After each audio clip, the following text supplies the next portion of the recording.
Biswa Sarma BJP সরকার হায় হায়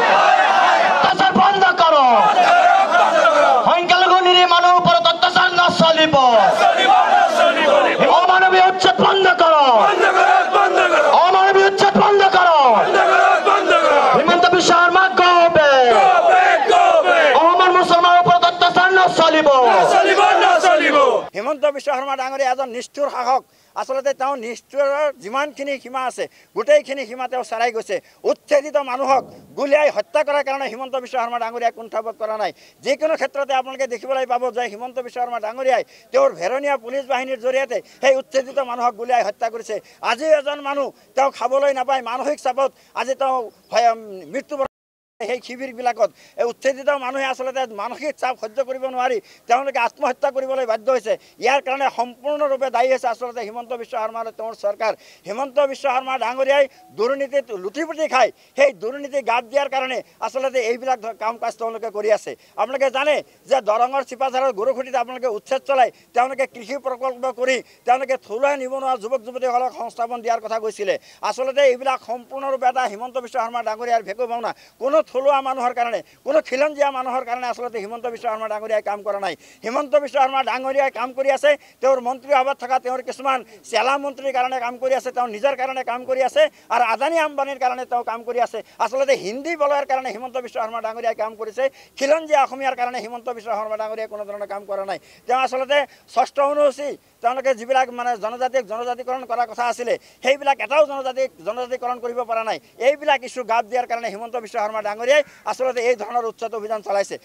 আৰু এটা কথা আপোনালোকে নিশ্চয়কৈ জানে যে হিমন্ত বিশ্ব শৰ্মা ডাঙৰীয়াই কৈছে যে খিলঞ্জীয়াৰ নিৰাপত্তাৰ কাৰণে তেওঁ বন্দুকৰ লাইচেঞ্চ দিব বিচাৰিছে এই কথাটো স্পষ্ট হৈ গৈছে যে হিমন্ত বিশ্ব শৰ্মা ডাঙৰীয়াই মুখ্যমন্ত্ৰী হিচাপে গৃহমন্ত্ৰী হিচাপে আসলতে হিমন্ত বিশ্ব শৰ্মা ডাঙৰীয়াই বিফল হৈছে তেওঁ ফেইলৰ হৈছে মানুহৰ নিৰাপত্তা সুনিশ্চিত কৰিব পৰা নাই যাৰ কাৰণে তেওঁ নিজে মুখে কৈছে যে খিলঞ্জীয়া জাতি জনগোষ্ঠীৰ মানুহৰ নিৰাপত্তাৰ কাৰণে আসলতে বন্দুকৰ লাইচেঞ্চ দিবলগীয়া হৈছে এই কথাটো অতিকে দুৰ্ভাগ্যজনক বিষয় আসলতে হিমন্ত বিশ্ব শৰ্মা ডাঙৰীয়াই বাৰম্বাৰ আসলতে তেওঁ হিন্দু মুছলমানৰ মাজত সংঘাত সৃষ্টি কৰাৰ কাৰণে বিভিন্ন ধৰণৰ অপকৌশল ৰচনা কৰিছে তাৰ অন্যতম অপকৌশল হ'ল এটা হৈছে খিলঞ্জীয়া মানুহসকলক বন্দুকৰ লাইচেঞ্চ দিয়া আসলতে খিলঞ্জীয়া মানুহসকলক বন্দুকৰ লাইচেঞ্চ দিবলৈ গৈ তেওঁ এটা কথা কৈছে যে অসমত বিস্ফোৰণ হ'ব কিহৰ বিস্ফোৰণ হ'ব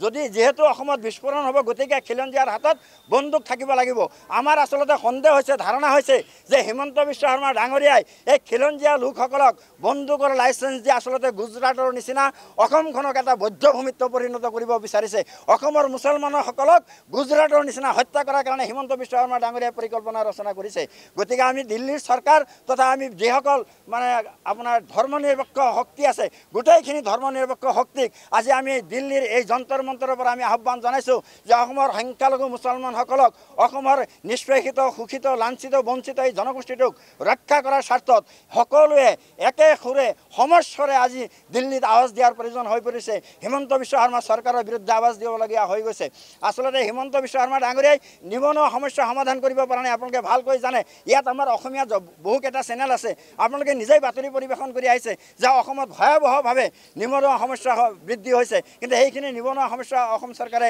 নিৰ্মূল কৰিব পৰা নাই অসমত সাংঘাতিক ধৰণৰ মূল্য বৃদ্ধি হৈছে অত্যাৱশ্যকীয় সামগ্ৰীৰ মূল্য বৃদ্ধি হৈছে তেওঁলোকে সেই অত্যাৱশ্যকীয় সামগ্ৰীৰ মূল্য বৃদ্ধি তেওঁলোকে ৰোধ কৰিব পৰা নাই অসমৰ ৰাস্তা ঘাটৰ অৱস্থা নাই অসমত বানপানীত বিভিন্ন সময়ত আপোনালোকে দেখা পাইছে যে আসলতে গুৱাহাটীৰ নিচিনা মহানগৰত সাংঘাতিক ধৰণৰ বানপানী হয় মানুহৰ জনজীৱন বিধ্বস্ত হৈ যায় গুৱাহাটীখনক এখন মহানগৰ নহয় সেইখন মহাসাগৰত পৰিণত হৈ যায় গতিকে এইবিলাক ক্ষেত্ৰত হিমন্ত বিশ্ব শৰ্মা ডাঙৰীয়াই বিফল হৈছে আজি হিমন্ত বিশ্ব শৰ্মা ডাঙৰীয়া সতীৰ্থ মন্ত্ৰীয়ে তেওঁলোকে গৰু চুৰিৰ নিচিনা কাৰ্যত তেওঁলোকে লিপ্ত হৈছে যিখন প্ৰকল্প তেওঁলোকে খিলঞ্জীয়া জাতি জনগোষ্ঠীৰ নিবনুৱা যুৱক যুৱতীসকলৰ কাৰণে গঢ় দিয়া বুলি কৈছিলে সেইখন প্ৰকল্পৰ পৰা তেওঁলোকে গৰু চুৰি কৰিবলৈ হিমন্ত বিশ্ব শৰ্মাৰ মন্ত্ৰীয়ে কিন্তু কুণ্ঠাবোধ কৰা নাই গতিকে এইবিলাক কথা আমি গোটেই ভাৰতবৰ্ষৰ মানুহক জ্ঞাত কৰাৰ কাৰণে গোটেই ভাৰতবৰ্ষৰ মানুহৰ ওচৰত আমি আৰ্জি দিয়াৰ কাৰণে আজি আমি আহি দিল্লীৰ যন্তৰ মন্তৰত উপস্থিত হৈছোঁ।